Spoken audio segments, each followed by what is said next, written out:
travelers, and welcome to another episode of Vertical Stars Podcast 4th season. I'm my loyal listeners. Thank you for continued support. Enjoy this amazing interview because Geoffrey Thorne returns to the mothership to discuss big issues facing the comic industry. Now, come aboard as we go traversing the stars. Hi, Mr. Thorne. Thank you for coming back to the Vertical Stars Podcast. Hey, what are you doing here? I know, yeah, it's crazy. It's like I barely ever see you. Here, I never come to this podcast. It's so weird. Well, it's always an honor. And so this interview, we're going to talk a little bit about your short story in X-Men Hellfire Vigil. Yes. So it comes out July 2nd, which is now a little less than a month away. So what can you tell us now about what your part of the book is going to be? Well, that depends on when this is airing and how much you want spoiled. This will come out in about 2 weeks. So we're looking at the 27th probably. So around the mid-2020, so about a week or two. Well, then no spoilers. My section takes place after the end of X-Force. It involves a couple of X-Force members. It involves one of the X-Men, the current X-Men, and it is prior to the actual Vigil beginning. It's just slightly prior to the actual Vigil beginning. It does, I hope, open up a door for some people to maybe take another look at a particular character. I don't want to say yet which one. We can certainly revisit after the Vigil. And that's only because I hate spoilers. I'm just an anti-spoiler guy all around. But I think that, I read the whole thing, and I don't know that I don't think if people are expecting the Hellfire Gala, they should understand that this is the Hellfire Vigil. The title change does mean something. So it's not quite a wake, but it ain't no dance party. So I think all the stories are great. They're all very different points of view in the sense of what each person is, each team is trying to get across. And yes, it does set up a whole bunch of stuff that's going to influence the line going forward. Like, it isn't just, oh, here's a vignette, here's a vignette, here's a vignette. It is that, certainly, but it also adds up to something at the end. By the end, I should say, not right at the end, but by the time you get to the end of it, you're like, oh, it's like that, is it? So, and I think a good job was done, and a lot of fun was had by all. Well, like I said, it solicits that they use the phrase that is potentially slowly overused in the world of comic books, where basically it's the next big thing in the X-Men I wish will be bridged over to it. Does that actually work this time? Listen to me. Please, everyone who's watching this podcast, please listen to me. I hate how they market these things. I don't think it has ever worked to tell the public in advance how they're supposed to feel. Okay. You can call it a crossover if it is one, because that's what it is. Is it an event? I don't think you know that until after the fact. I don't think it's an event unless unless it's Crisis on Infinite Earths, or we're telling you up front, and it's true, after this event, everything that happened before this event is gone. Right? That's an event. Right? Whether it's character stuff, or a character dies, or I don't know, the X-Men decide they're going to leave Earth and live only on Mars, and therefore all future stories are set on Mars, or something like that. Unless it's that level, I don't call it an event. I think that's just marketing realized, or maybe they just decided. I don't know. As I say, I don't know any marketing people, so I don't know how they're making these weird ass decisions. But somebody probably noticed a sales spike. Like, every time we drop a number one, we get a sales spike. Every time we announce a crossover event, we get a sales spike. That isn't how comic books used to work, even when there was such an event, unless, again, it's Crisis on Infinite Earths or Death of Superman, like straight up something really significant, where the thing you're promoting actually does occur. As a person who was just a fan reading comics when the Death of Superman came out, everyone was like, Death of Superman? You're not killing Superman. That's just dumb. And then they killed Superman, and he stayed dead for months and months and months and months and months and months and months, with not even a hint of, well, he's secretly in this cocoon, or, what was that hand that came up out? None of that. He was just dead. And all of us had to eat our words. We were, oh my God, DC, what the hell? You know? But contrast that with when they took out, when Hal Jordan went nuts and killed everybody and became Parallax, that was not considered an event by the company. I mean, within the book, it was an event, but they didn't make a giant, crazy deal about it. It was just, here goes Hal. You know, if the fans had decided that was an event, then it would have been an event. And after that moment, everything changed for a decade. Kyle Rayner became the only Green Lantern in the universe for 10 years. So that could have legitimately been pre-advertised as an event. After this, nothing will ever be the same. You know, I don't like that kind of marketing. I don't like that kind of fake hype marketing because it instantly sets up the naysayers in the audience. Well, that was in May. Right. Like you told me that was going to be an event. I didn't feel offended. It's so lazy. So like the marketer was like, I don't know, what do you want to say about it? Just tell them it's the next big thing. Sure, we'll put that on. That's my fine. According to who? We tell you what we the fans after the fact go, wow, that was a big thing. We don't go in advance. Well, this is going to be the next big thing. How do you know? You don't know, right? I remember there was a show on, and this dates me. There was a show that came on. It was Steven Spielberg's first TV show that he's ever going to do. It's going to be great, right? In fact, it's going to be amazing. It's going to be so amazing. We're going to call it Amazing Stories, right? Which, from the point of view of the people making the show who are of an age to remember this, there used to be magazines like Weird Tales and Amazing Stories and all that, Tales to Astonish, all that kind of stuff came from sort of the pulp era in which these guys were just barely, kids at the end of that. So they would remember that and they were hearkening back in a nostalgia way. But from the point of view of an audience member, that show promised something to amaze me every week. And every week it did not amaze me. If they'd given it any other title, then your expectations wouldn't have been like Steven Spielberg was plenty because he'd already done Jaws and E.T. and all, we're going to show up, right?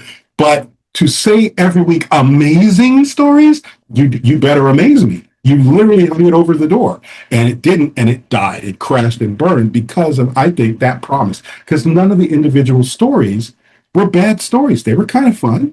They just needed, if they just call it Spielberg Presents, it might even still be on the air, right? It didn't amaze anybody. No one was amazed by anything they saw on that show. And I think that's the same thing with these events. You tell me in advance and it's an event, this stuff better be damn significant. And it never is. And you can't do it twice a year. Like the Spider-Man event. Oh, here's an X-Men event. Oh, look at this Avengers. What event will this be? I'm like, Well, it's like Batman does series. So they do that times like Gotham will never be the same again. It was just never again last year. Yeah, it's all you already did that. So has it looped back to being original Gotham at this point? It's nothing to do with the actual stories in a way. Like the story could be really great and significant with great writers and wonderful artists, and the fans are kind of, oh wow, look, Robin's dating Catwoman. What the hell's going on in this book, right? That's for us to decide, right? That's for the audience, especially with the internet. You see what happens as soon as people are spoiling it. They're posting images from them. I'm like, don't tell them what to feel in advance. Let them feel it. And they will tell you that Starfire is the next big thing. Or, wow, that whole Raven Beast Boy thing came out of nowhere, but now I kind of want to see a book about them. Right? I never thought of it until this issue, and now I want to see a series about them. But let us have the chance to decide, for God's sakes, So, no, I don't like all that. I don't like all that. It's the wrong kind of hype, right? I feel like hype should be basically state your answer in the form of a question, right? Like, hey, what's going to happen if this happened? Right. Well, you're going to have to come read this book to find out. Have you ever wondered what would happen if Superman and Batman went to war, like all-out war? I don't know, but we're going to find out on April 17th this year because it's going to start. We don't know what it's going to be. You better show up, right? You don't have to promise them anything more than that, right? But again, I didn't go to marketing school. I didn't go to that, apparently the same professor for every marketing department in the world right now, where they try to tell you in advance how you're supposed to feel about it. Now, because I don't know a lot of the background politics on a lot of this stuff. Right, me either. it was January or February when Marvel announced they were shutting down a lot of the X titles, right? Surprisingly, out of nowhere, they're like, "We're doing this." Right. The Hellfire Vigil was already an announced thing at that point, or before? Was it only after they announced that they announced? Okay. When they brought us all, I was the last guy on the boat. Okay. Aside from some of the minis, like the 5 issue miniseries that came up after, most of those people came in after me. But in terms of ongoing books that were not core, but we were like the outer planets to the core books. Yeah. Our book was the last one to come in. Once we were all on deck, we were told there's going to be these crossover events at some point in the future. Everybody's involved in discussing what those might be, but really it was Gail, Jed and Gail first from Rewa, they're not Mary, Jed, Gail, and Dr. Ewing, who were doing the decision making on, and really primarily Jed, right? And so the first crossover was the X Manhunt, which we knew was going to come, but we didn't know when because the big three guys were sort of detailing all that and really just Jed. So at some point we're told, okay, it's going to happen in these several weeks. But there's a couple of upcoming events that I know about, but my book's canceled, so it won't be part of that event. But I'm aware of it. I'm still in the chat, so I'm seeing the sort of machinations. I don't know how they're going to be spaced out. So there could be theoretically only one event next year, right? Like they have time to. I would say the vigil puts a cap on From the Ashes, and then I don't know what they're going to call that era after it, but it won't be called From the Ashes because we're no longer climbing out of Krakoa. So whatever that's going to be called, it will be post vigil, and then that will lead into, and I mean sort of ambiguously lead into whatever the next thing is, which I kind of know what it is, but I don't know how it's going to be flexed out. Like, I don't know how they're going to, I don't know how each book is going to relate to this thing. And then after that, there's another one that you're like, oh damn. But again, if you did these two things in the same year, that's too many events. Two a year is too many. You should only do one. But nobody asked me these questions. I am not the editor or the editor-in-chief. I am not the marketing department. So anybody listening to me. So when they first came to you, they're like, you have a short story in the Hellfire of Vigil.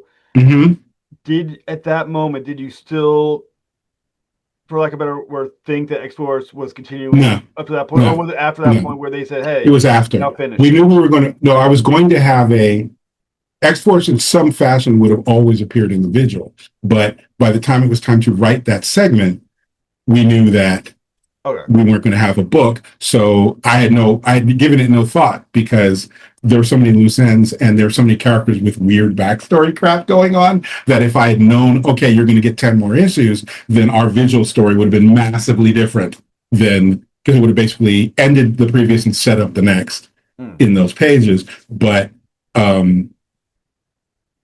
so they told again, probably last in the pool means last to get information. I know that we knew that X Factor, X Force, and NYX. We knew NYX got told it was done the week before we were told we were done. At least as far as I can tell in whatever. And X Factor, I think, got told about a week and a half after we were told that they were done. It is what it is, but that changed, the cancellation of the book changed how I was telling that story. And there are a stack of loose ends that I wanted to get at in the ensuing 5 issues that now no longer will exist. So there was one particular thing I wanted to start to open the doors on. Even if I don't write it, at least some other writer might read this sort of small bit and go, oh, neat. And then do something with it. So the art's great. The book's pretty. Your original question. I gotta tell you, I wish I didn't know most of the stuff that I know. I did not know anything about basically channels like yours and the sort of chatter that goes on, mostly negative, sadly, about what's going on backstage. I wish nobody knows anything except the people who are backstage. And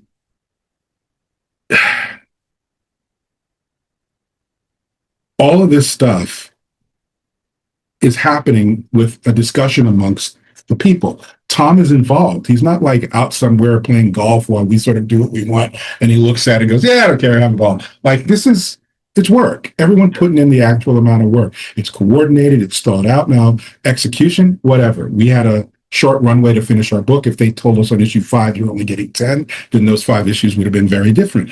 Whatever. But in terms of the coordination of storytelling, everybody knows what everybody's doing, and this is planned. This next thing is planned. I'm watching the plans unfold in the chat. I don't know the final because there's still a lot of, well, are you using this character? Well, is this character going to die? Or is this character, I need to have this character disappear. I'm bringing this character back. Oh, I wanted to bring that character back. Like all of those kind of stuff along with the overall structure, like, okay, well, when is this going to occur? And if that's happening over here, what are we going to do with these guys? How did these two people even meet in the context of this story, right? So it's never not been like that. When I was brought in, that was a conversation that was already going because there were several books already out, and we just folded into that conversation and we're in it. Well, one of the things that Solita said too, which is question. I mean, it pays on the title. It's this is in the solicit. It said meetings and moments that fans have been asking for since From the Ashes now occur. Yes. But what does that mean? And is that true for yours? Well, for instance, some shippers are going to be very happy with this book. Okay. Some people have made already some big pronouncements about who's mad at who and who should or shouldn't be there. And it's like, just wait for the book to come out, man. You got it wrong. That's not what happens. None of that. No. Just wait for the book to come out. You got 2 weeks. Relax. But it is an emotional. For some of these people, it's an epilogue. For some of the characters, it's a beginning. There's a new arc that will begin.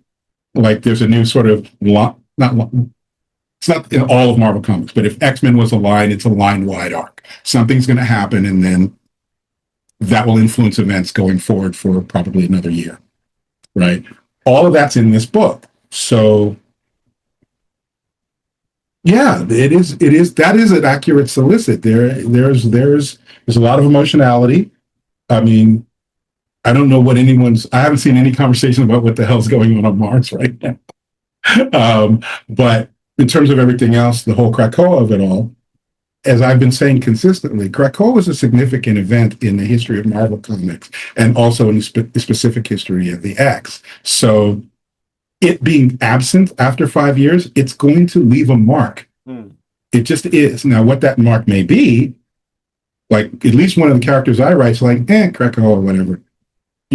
But that's not everybody's response. Some people's responses are like, I wish I'd gone with them, or I wish, but conversely, that they were all still here, or how did we fumble that ball? All of these kind of conversations. Did we fumble that ball? We saved all the mutants. That kind of conversation is rife in this story. Not everyone approaches it the same way, but there's like 10 something different writers on it. Would you expect us all to approach it the same way?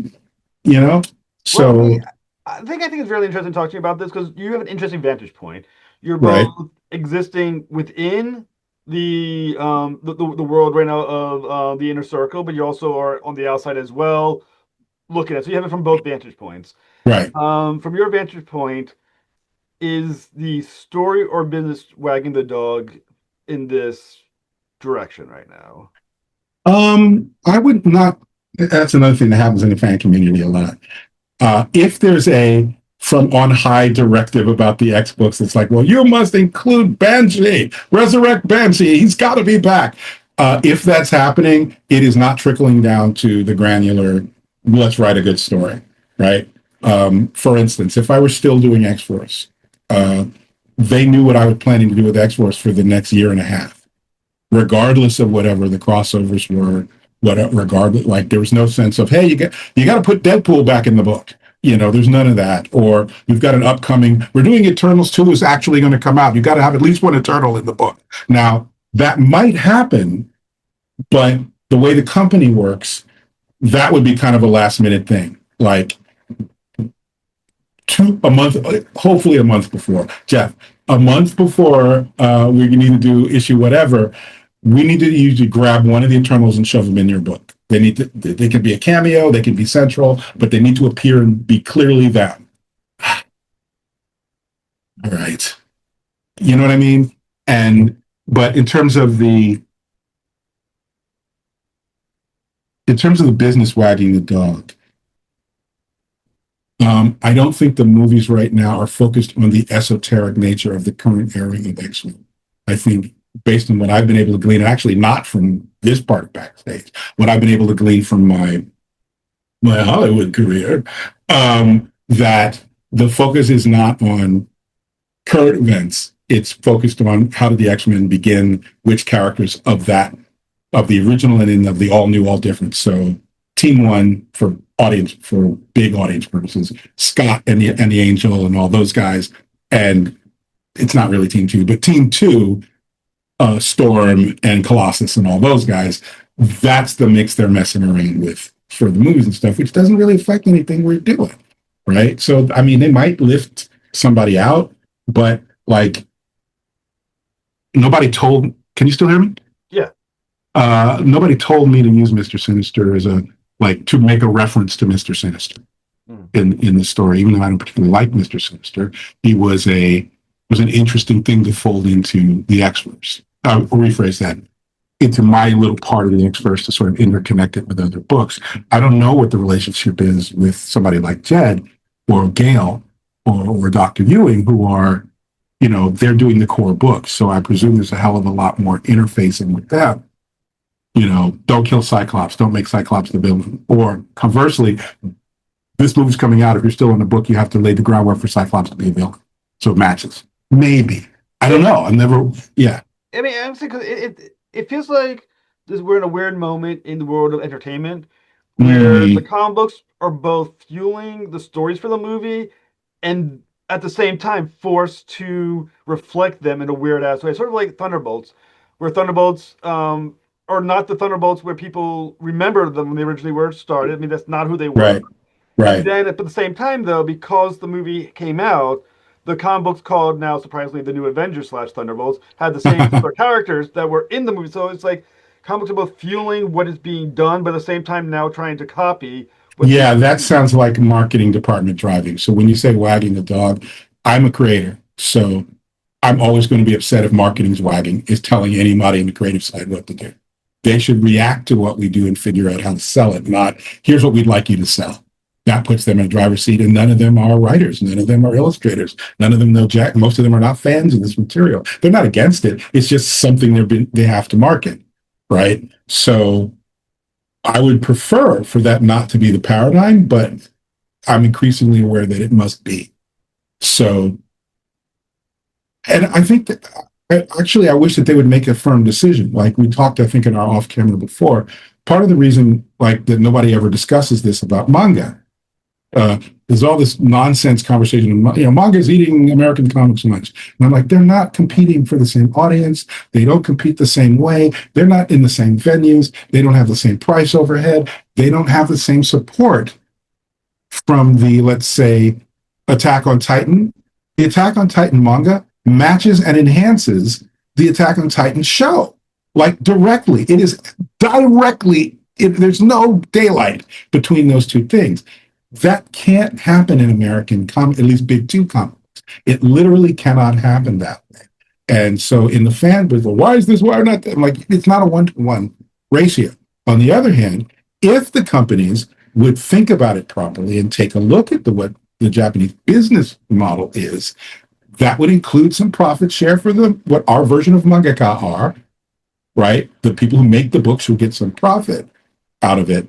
And there would be like, okay, we're going to have a Crisis on Infinite Earths next year because we're about to do X in the movies. So that'll be a good jump on or jump off point. Why does this keep happening? Jump on or jump off point for the comics to make minor changes, certainly visual ones, so that when you see these movies come out, Thor looks like Thor across the board. Iron Man's armor is the Iron Man armor from the movies, right? Because that's what most people are going to recognize as Iron Man, right? They could do that, but in order for them to do that, they have to give more agency to the comic book people, and they don't want to, because with agency comes money. Like, I am not just a comic book guy, so But I'm telling you, if my own salary came from just comics writing and not busting my ass for that salary to give you the Winter Soldier to make movies and TV shows about, because you're not going to cut me in on the profits. Ed Brubaker said point blank, he made more with a cameo in the actual movie than he made from making up the freaking Winter Soldier. That's insane.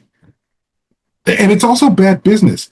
We talked about this. A percentage of 1% given to these creators of the final profits, which number in the billions, or even for failure, another thing. A failure Marvel movie still makes millions and millions and millions and millions and millions of dollars. You can share a percentage of 1% with the poor bastard who invented the thing you're making those millions off of. And it doesn't hurt you, right? But you saw what happened to Jeremy Renner, right? Now, well, one thing I do think about, and I want to dive into this because I think this is a very important part, because I think thinking about the creators is the industry. The creators are the industry. I mean, you can talk about the characters all you want, but it's the creators who are the industry. It's true. And I think sometimes, and I wonder, we think about the Trump tariffs, right? And the reality is, wherever he does in terms of putting in the tariffs, it's going to cause the companies don't never eat the loss. No, they'll pass it on to the consumer. Absolutely. Whatever. If and so, let's say we did do a percentage to creators. The odds are Disney and Warner Bros. Wouldn't eat the loss; they'd feed it to either the brick and mortar store or the customer. Right. What would be the fallout of that? Do you think? So would it be Disney? It will kill the industry. Like, comic books already cost too much for what you get.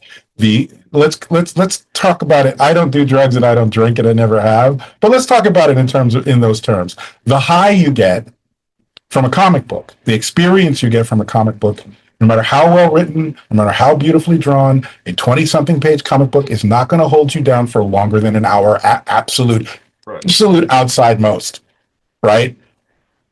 Whereas $40, $100 for whatever version of Halo is out now, or, Destiny, whatever, that's going to hold me for days, weeks. And if it's a group play thing, it might be indefinitely. Like, I might not even care that the terrain doesn't change, because me and my boys playing, Ghost Recon or whatever against another team, and it's all about fighting the other team. So it doesn't really matter what the freaking landscape is, right?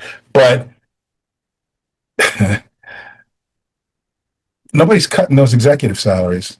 Yeah. Like, any one of those guys could cut a couple of million, shave a couple $10 million off their annual salary. If they all did that, even for a couple of years, that money goes back into the company. But they're not interested in any of what I just said. And it's not, I'm not some freaking hippie. I'm a capitalist.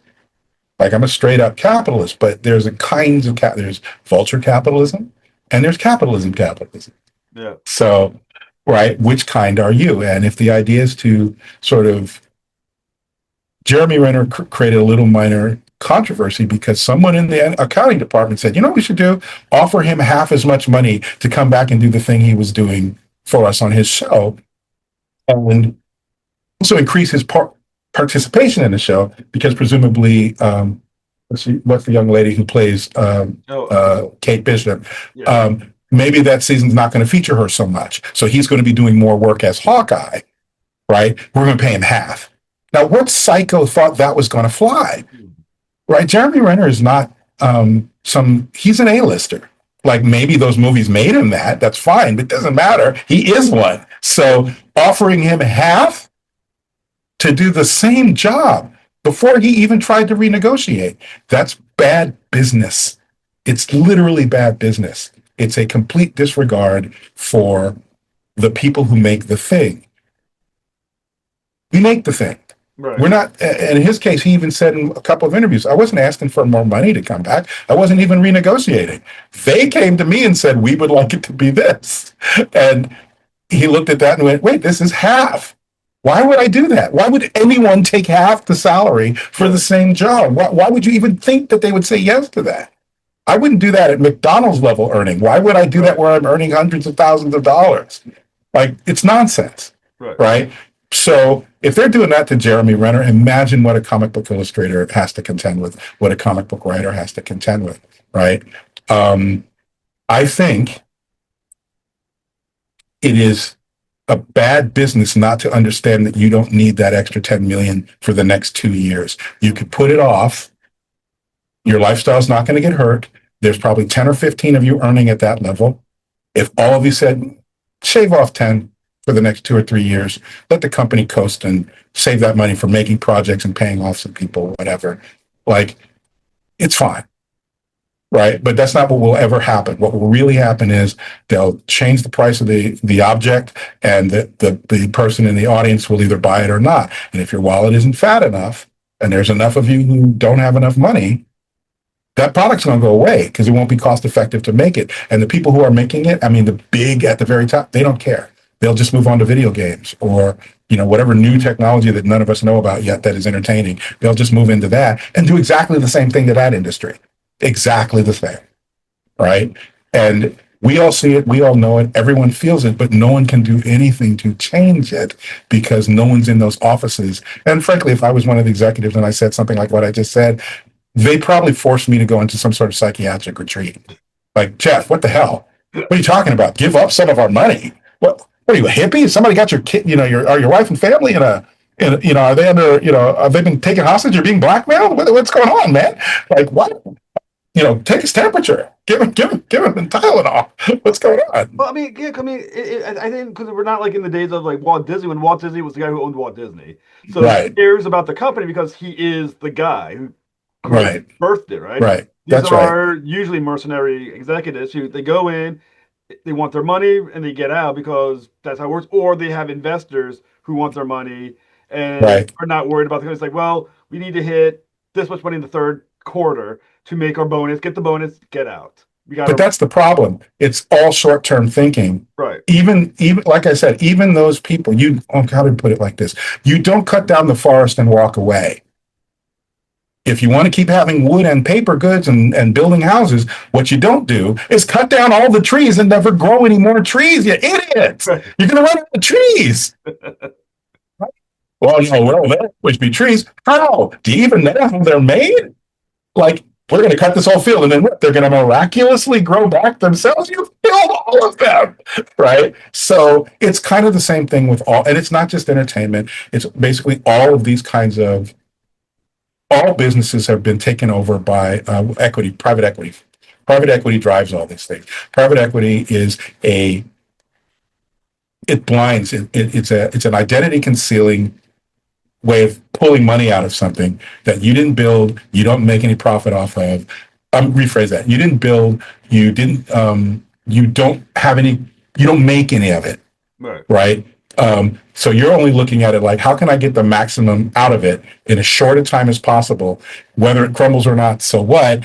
I'm going to get this amount of money in the quarter. Yeah. Right? Maybe 2 quarters. Okay. Right? Those are the people making decisions. I guarantee you none of them know the inner workings of even the thinnest, not even the thinnest. They don't know how Endgame ended. They don't know who's in Endgame. They don't know what Endgame refers to. Who is Thanos? They would not know. Did Thanos make me $1 million that last 2 minutes ago? No, I don't know who that is. But I'll tell you what, everyone who didn't make me $2 million a minute ago is fired. Yeah. Right? That's who's driving entertainment behind the scenes at the upper, what I call the upper deck. Everyone below that is just trying to make movies, just trying to make comics, just trying to put books on the line. Those are the people who you expect them to be from the old movies. Right? When you see the movies about the publishing industry, you see the movies about the movie industry. There's a show on the air right now, Seth Rogen's show, I forget what it's called. It's all about how the movie industry works, but that's how the movie industry used to work. Yeah. Right? It's all private equity guys. It's all private equity guys and algorithms.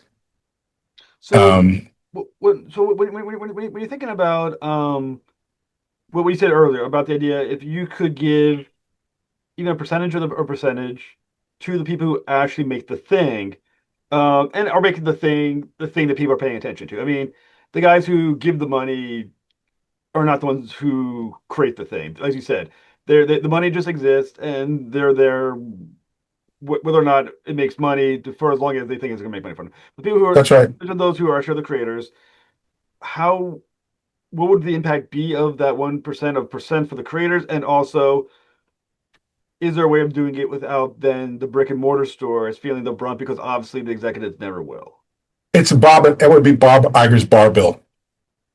That's what the net impact would be. That one executive's bar bill for that year, that's what we're talking about. We're not even talking about one of his yachts.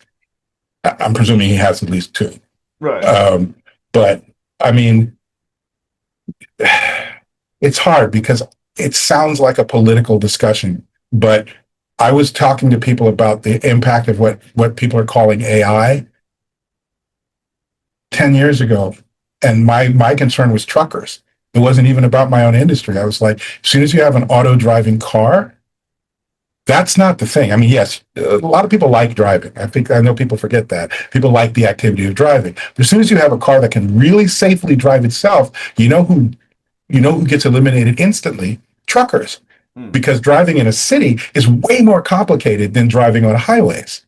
So if your system can make a car work automatically with all the variables that it has to track, then every truck driver is instantly out of a job.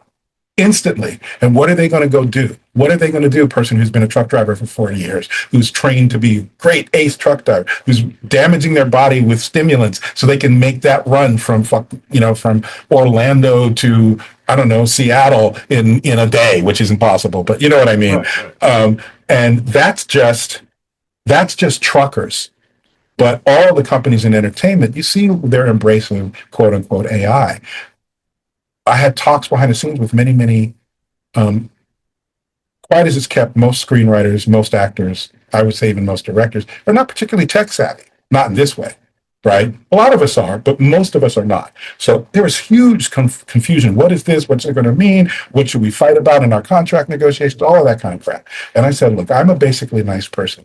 Here are all the negative applications, job-destroying applications that I instantly thought of as soon as they said they were looking at this tech for our industry. And I listed them all out. And here's a paradigm where the studio could do this to you, fellow writers. And they're like, oh my God. I'm like, yeah, it's not as insidious as, oh, we're going to fire all the writers and it's just going to be ChatGPT. No, but there's a way to cut you out of so much money and thereby save them so much money that they get a net profit out of it. But what it will do is it will gut the abilities. The same thing as killing the whole forest. There will be no new people coming up after us, right? Everybody who's basically in the game for the next 5 years gets in the next 5 years. That's it. Once they really shift over to the Chat GPT version of making things or the Mid-Journey version of shooting things, all bunches of jobs are going to vanish. Voiceover actors were the first people to feel this in the Hollywood community. Nobody's listening to them because they're just voiceover actors, but they're like, y'all are crazy. This is coming for you too. Same thing with stunt people, right? If I can do a virtual stunts where everything looks real and with car wrecks and all that, that's the thing. That job's going away. There's no need, one, to endanger people to do the stunt, and two, it's cheaper. It's some kid in his college dorm making all this happen. Well, it reminded me of Jurassic Park when they made the movie about how the CGI killed the stop motion animation people. I mean, that's the first time where you said this industry, and they said it on the making of your industry is extinct. It's done. Yes, we just killed you. Yeah, killed you. It's over. And we're looking at, as you said, that was like the first look of, oh, industry can just die like that. I mean, they are mortal. But we're talking about it in these terms.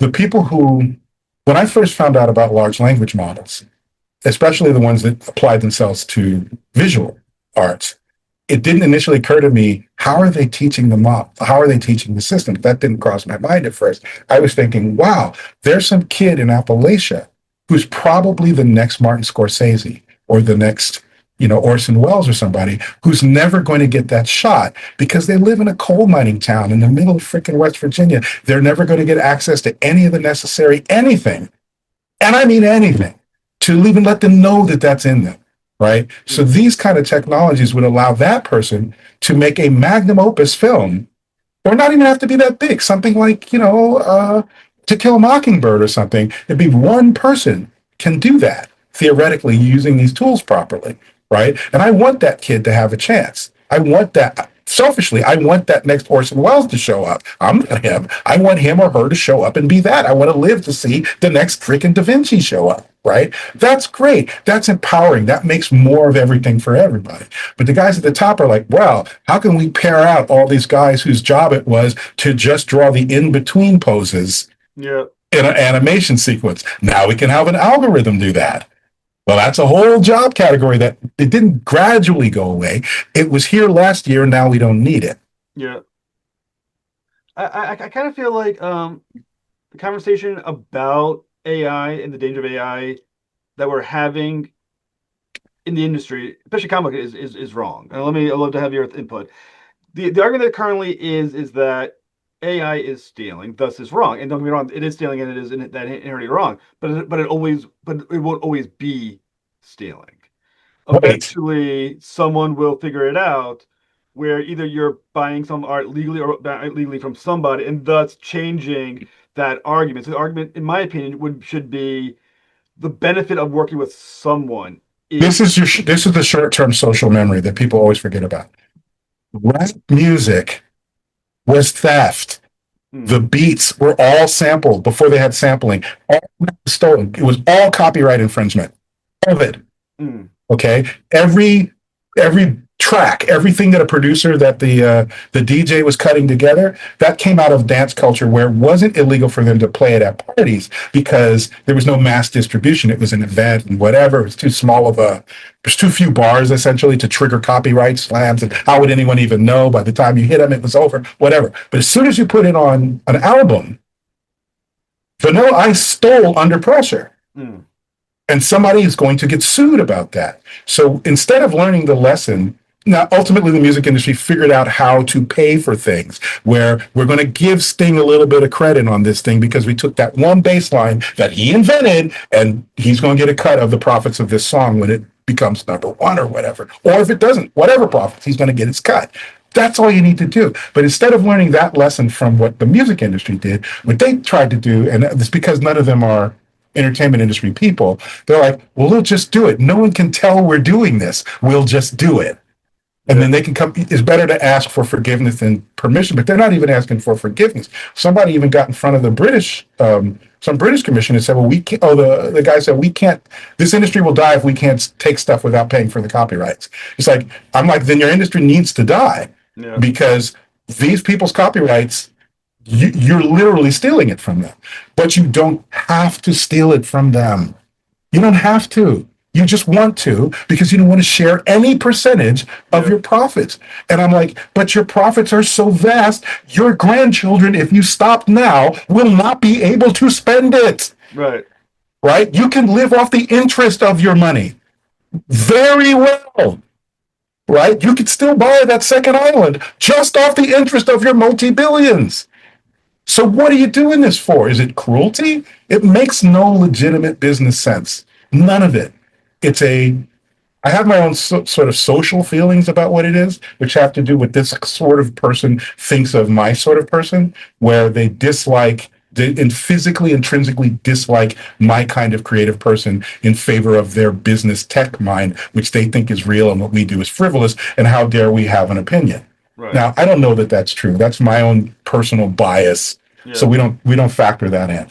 But I do know that there's no reason when you're talking about this vast amount of money that could be made, you're costing yourself a fraction of a fraction. You're not costing yourself half your profit. Right. Right? So why are you doing this except to be dicks? I don't know. Right. I mean, because when I talk about AI, and because also like I said, the idea of theft and whatnot is that two things can easily happen that these AI companies can easily do: buy up companies that do stock footage on things, and everything there is now legal, or Yeah. you hire artists to make a bunch of drawings for you, where the AI can then extrapolate it. Right. Got its Right. money short term, you're fine. That's right. So that can't be your argument because it won't. That it's theft because eventually it won't be, and that's not the best direction. So Right. you do have to make an argument or find a cogent argument of why it's better for you to work with an artist to make a better product. Here's the interesting thing about all of this, though. It still goes back to killing the forest. Okay. No matter what version of this practice, even the most ethical version of the practice you're describing, the thing that people keep forgetting is all the large language models can do is copy. No matter what they do, they're simply at absolute most sophisticated. They are recombining existing elements into something that to a layperson might look new. Or like, I don't know why Studio Ghibli has not hired the ninjas to kill everyone involved with that that Ghibli filter. Like, I'm sure you didn't ask their permission. You should all be dead now. Like, what are you doing? Right? You're going to, it's the short term thinking I was talking about. You're going to run out of artists, right? And then you'll just be regurgitating and regurgitating a regurgitation of a regurgitation. So again, maybe there's going to be a new audience for that thing that looks exactly like, again, like I'm just going to say a Ghibli design thing, but you're never going to get a new one because the one thing that these large language models cannot do is innovate. They cannot. They're literally incapable of doing so because they can only work with what already exists. So they can never stretch beyond what already exists, right? It's just a collage, a pastiche, okay? Which is fine for a layperson. And if you're the kind of intellect that looks at all this and goes, well, there's no difference between, I don't know, Lord of the Rings and Twilight. They both sold a bunch, Game of Thrones is the same as Calvin and Hobbes. They both sold a bunch. Really, they're exactly the same. They're exactly the same. 9.5 Weeks is the same as Peanuts by Charles Schulz. Really? Right? Well, it's paper, it's ink. We put them in book form and we put them in these stores and millions of people buy them. That's literally, they think of it as widgets. And they think of the people who make them as expenditures we must suffer. If we can figure a way to remove anything we got to pay out, good. And it's such short-term, ridiculously thick, stupid thinking that it's fascinating to watch people who are otherwise brilliant not understanding what they're doing. And maybe they do understand and they go, well, I'll be dead, so I don't give a fuck, and I'm rich. Like, I'm crazy rich. I got 4 islands. I got enough islands to just be a country if I want. Like, it could be as simple as that. Like, we literally just do not care. Shut up, guys like Jeff. But the opposite side of that is when we're talking about share the wealth, it sounds like a bunch of hippies from 1960s going, eat the rich and empty the coffers and just throw money into the air and whatever. No one's saying that, you idiots. It's just, just make the cost of doing business slightly higher in order to make the people who you need to farm to make the thing happy to make all of us want to make the thing. We were making the thing before anyone paid us to do it. Before anyone knew my name, long before anyone knew my name, I was making the things. If people turn their back on me tomorrow, if both versions of entertainment industry we're done with Jeff, you think I'm going to stop writing stories? I've been writing stories since I was like 9. I'm 50 plus years old, guys. I've been doing this for a while. So why is that happening? So up on the corner of my screen. I don't know. I don't know what's going on with that. Even is like, good argument, man. Good argument. Yeah. Someone So I think there's a way for everyone to get well, not everyone. Everyone who is fabulously wealthy can stay fabulously wealthy, and people at the bottom, so-called, can make enough money to, maybe, I don't know, have their kids go to school, like be able to pay for insurance, be able to live in a house instead of 2 bedrooms in somebody else's house. Like, suffering for art is a myth. You don't need to do that. That's something that people had to go through because they had to go through life. Not, oh, you've got to go through this period where everything's kicking you in the stomach. And that's not what it is, man. It ain't like that. So I think it is a personality disorder and some extremely short-sighted thinking. Extremely short-sighted. No, I mean, for the most part, when we talk about the world comic books, we're talking about the big 2 because Image is creator-owned. It's a different argument.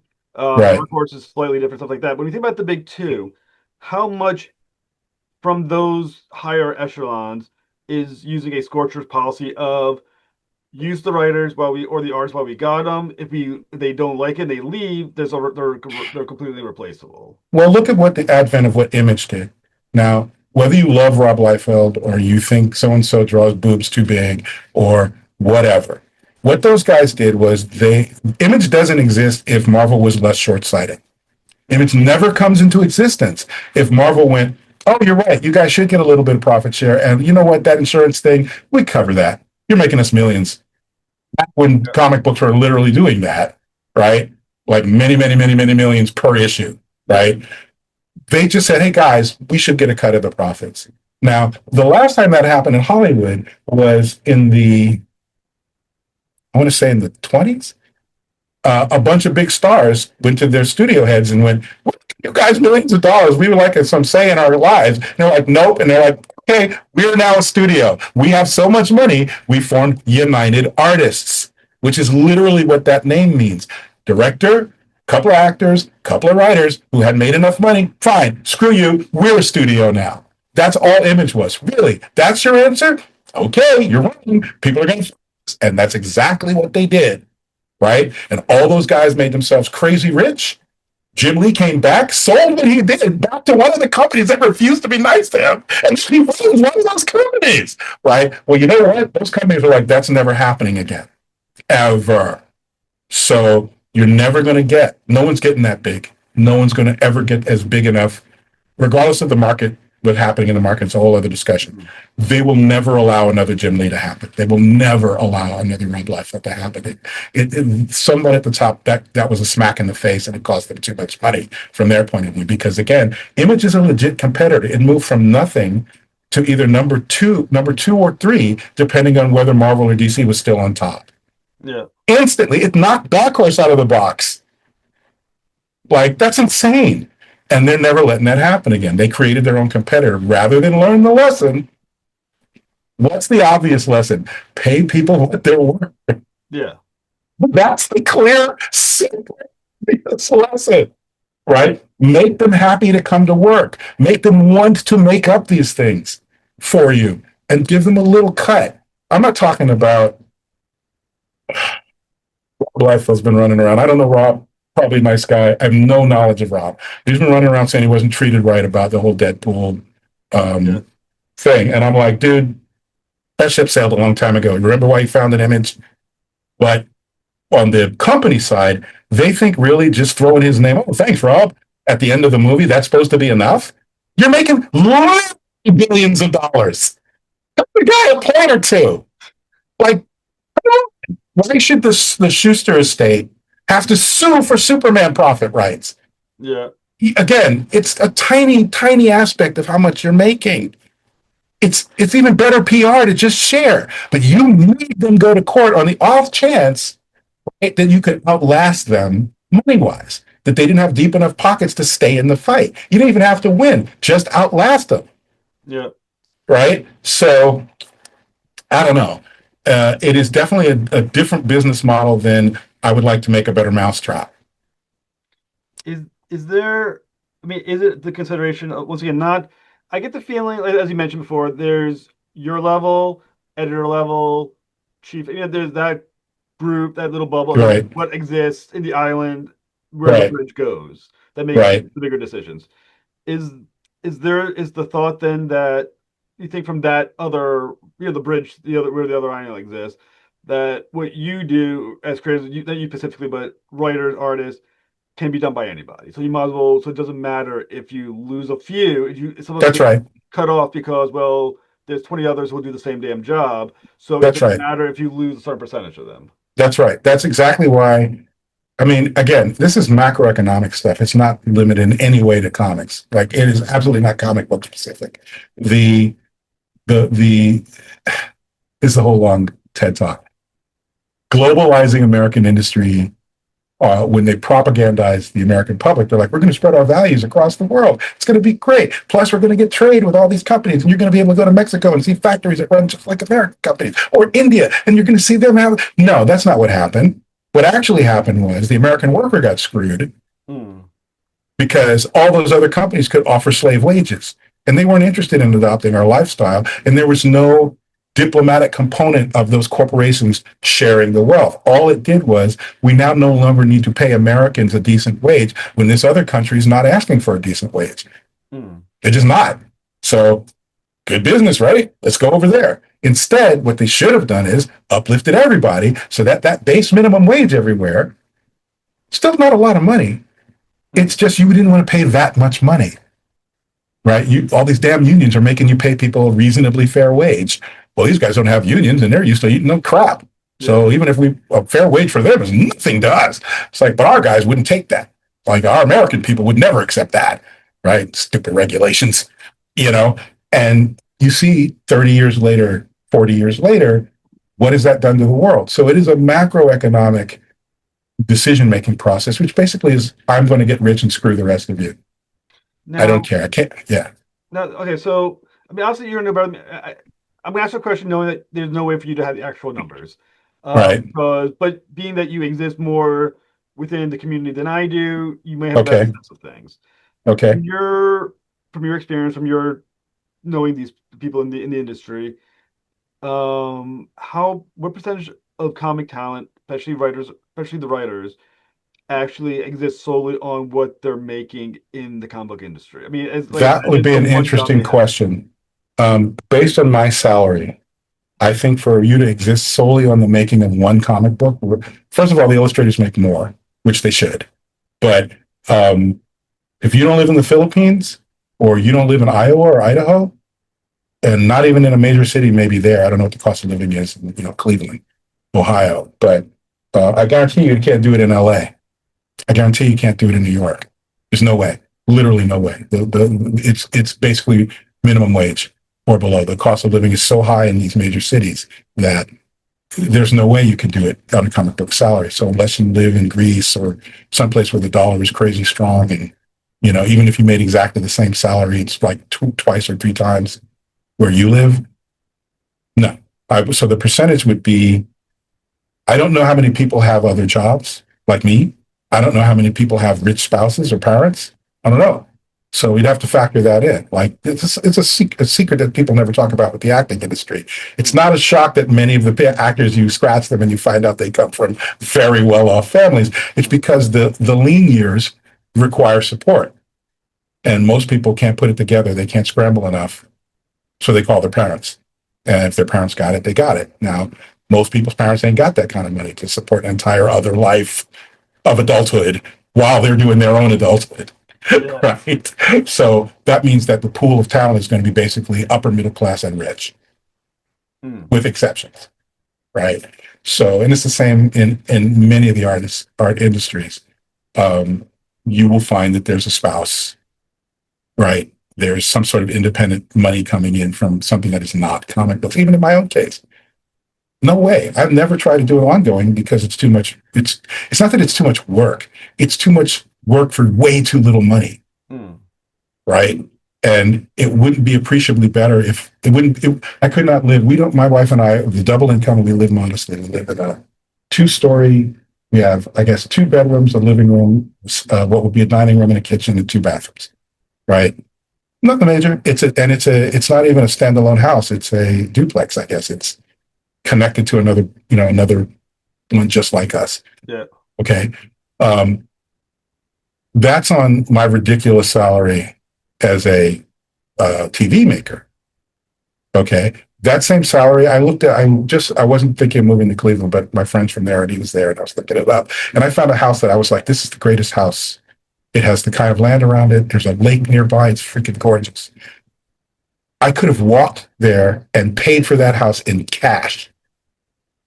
In LA, that same house, 8 million, $10 million, Yeah. right? So that's the difference between being able to make a living where you live, wherever that may be, and making a living in one of the major cities.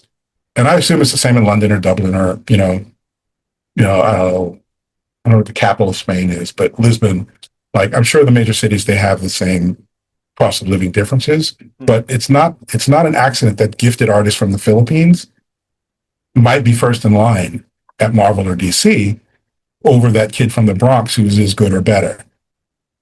Hmm. Because So, that kid from the Bronx got to eat. so going back to your idea of, let's say you make what you make as a comic book writer. The reason I'm talking about comic book writers is because as I write myself, that's what I understand better than the artist who it lives in a world outside what I can do. Yeah. Yep. Um, let's say you go back to that argument you made earlier, which is percentage of a percentage. Right. Now those writers can live full time as comic book writers because they're now making a percentage of the percentage. Right. How does that change the dynamics of the industry, you think? Well, there's a couple of things. Even though it was technically always freelancer driven, the way it worked in the Stan and Jack days was there was no telecommuting. It was literally not an option. It wasn't possible. So that when they described the bullpen, there's an actual bullpen. Every artist and writer was on the premises. So the EIC could come and walk and talk to them, and they could exchange notes. Oh, wouldn't it be cool if Spider-Man showed up? Great, Steve, come over here. We're going to do this over here in Avengers. Can Spider-Man swing through? Absolutely. He's fighting Mysterio right now. We're perfectly, they can come out the same month. Like, all that stuff can happen.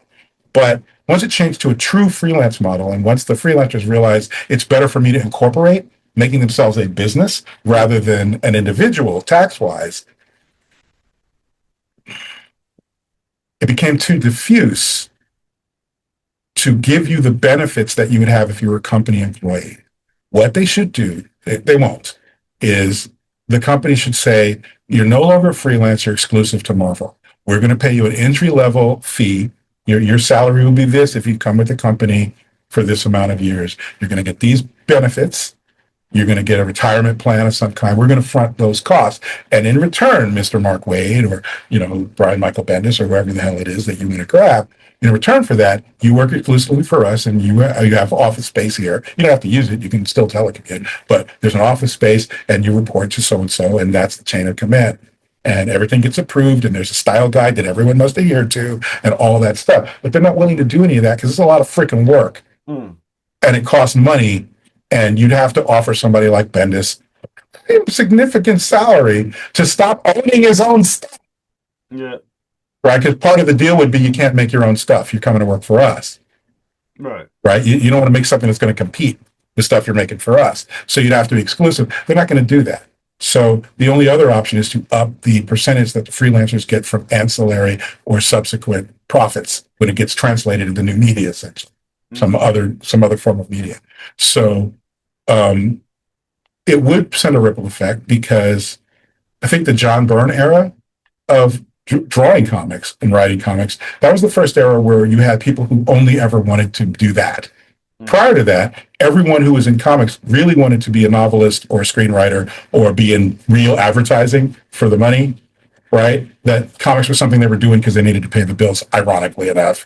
And the John Byrne era, that was the first group of kids who grew up as, no, what I want to do is draw Superman. What I want to do is write the Fantastic Four. I want to grow up in that. I want that to be my job. That was the first time that had ever happened. And that paradigm shift, changing in kind of what it is today, and it put the power of being an executioner in the hands of the company instead of a curator, right? Because what you will get is a breakout star, like Chris Claremont gets to write the X-Men for however 20, 30 years, probably because the company can't figure out why it's working, right? And he gets exotic contracts. He's clearly made enough to live because he wouldn't write anything but X-Men. So whatever contract they gave Chris, whatever salary he was getting was significant enough to hold him, right? Meanwhile, other writers at the same company who aren't writing X-Men and aren't selling in those numbers, they're making bottom of the barrel numbers. And there's no possibility of parity, right? Now, I don't know what their contracts say. I presume if anything I'd ever written had cracked 500K, I probably would have got some kind of bonus. Yeah. I don't know. I am a unicorn in a way. I'm not looking at my bottom line when I look at the checks for Marvel or DC Comics. It's just not.